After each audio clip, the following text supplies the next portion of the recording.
সেদিন ছিল সুস্মিতার reception. Bridal look তো আমি তোমাদের সাথে অলরেডি শেয়ার করেছি, আর তাতে তোমরা অনেক ভালোবাসা দিয়েছো। বিয়ের রিসেপশনে ওর কিন্তু কোনো রকম কোনো ডিমান্ড ছিল না। ও শুধু আমাকে একটাই কথা বলে দিয়েছিল যে দিদি তুমি তোমার মনের মতো করে সাজাও, আমায় যেটাতে ভালো লাগে তুমি ঠিক তেমন করেই সাজাও। আর এই স্বাধীনতাটা পেয়ে বিশ্বাস করো আমিও ঠিক আমার মনের মতন করেই ওকে সাজিয়েছিলাম দুটো দিনই। এর আগেও আমি তোমাদেরকে বলেছি যে ব্রাইডের সাথে আমার সম্পর্কটা কিন্তু একদম অন্য লেভেলের থাকে, সেটা আজকের ব্রাইড হোক বা 8 বছর আগেকারের ব্রাইড হোক, সবার সাথেই কিন্তু সম্পর্ক আমার ঠিক একই থাকে।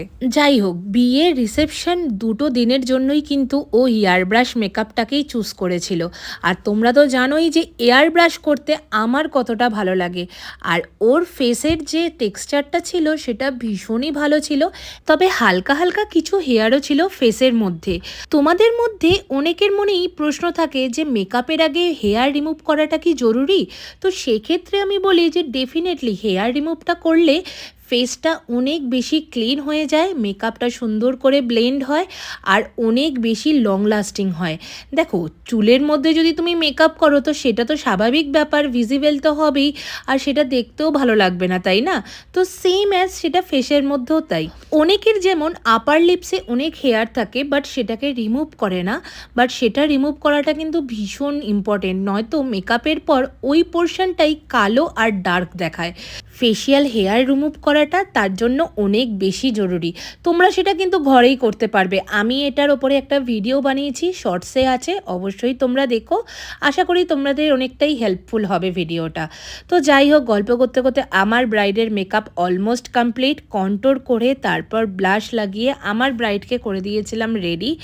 ও সেদিনকে একটা জারদোসি বেনারসি পরেছিল, তাই আমি আই মেকআপটা একটু কন্ট্রাস্টে রাখার চেষ্টা করেছি। আর লিপসটা ও বরাবরই নিউডের ওপর প্রেফার করে।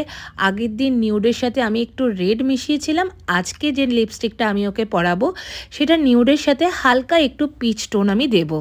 তোমাদের মধ্যে অনেকেই আমাকে জিজ্ঞাসা করেছো বা মেসেজ করেছো যে দিদি তোমার স্টুডিওটা কোথায়। আমার স্টুডিও হচ্ছে শ্রীরামপুরেতে। তোমরা যদি আমার আপকামিং ক্লাসে জয়েন করতে চাও স্ক্রিনে দেওয়া নাম্বারে কন্ট্যাক্ট করতে পারো। অলরেডি আমার ক্লাসের অ্যাডমিশন চলছে, যেখানে এইচডি নন এইচডি ইয়ার ব্রাশ সমস্ত ধরনের মেকআপই শেখানো হবে।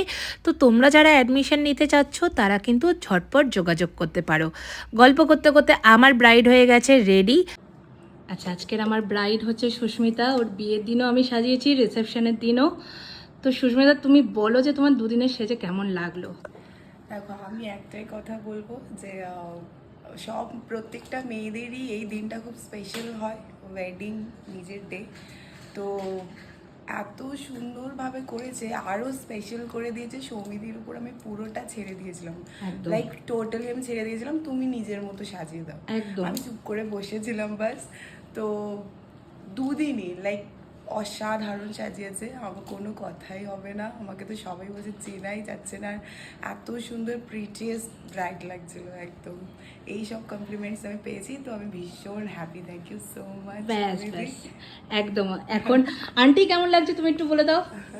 খুব সুন্দর, ভালো লাগছে আমাকে, খুব সুন্দর লাগছে তোমাকে। সুন্দর ভাবতেই পারি, চোখ ফেরাতে পারবে না তো আমার থেকে আজকে। চোখ ফেরাতে তো পারবো প্রত্যেককেই যে সৌমিদির সঙ্গে যোগাযোগ করে। Thank you big compliment for me.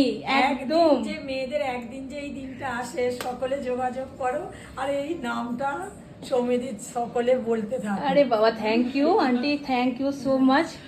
তো এই হলো আমার ব্রাইডের, এদিকটা আসো, আলোটা দেখ। এই হলো আমার ব্রাইডের ফুল লুক। মানে জাস্ট শাড়িটা দেখো, এত সুন্দর শাড়ির কালারটা লাগছে। থ্যাংক ইউ সুস্মিতা, খুব ভালো থাকো। Wish you very happy married life. Okay, চলো।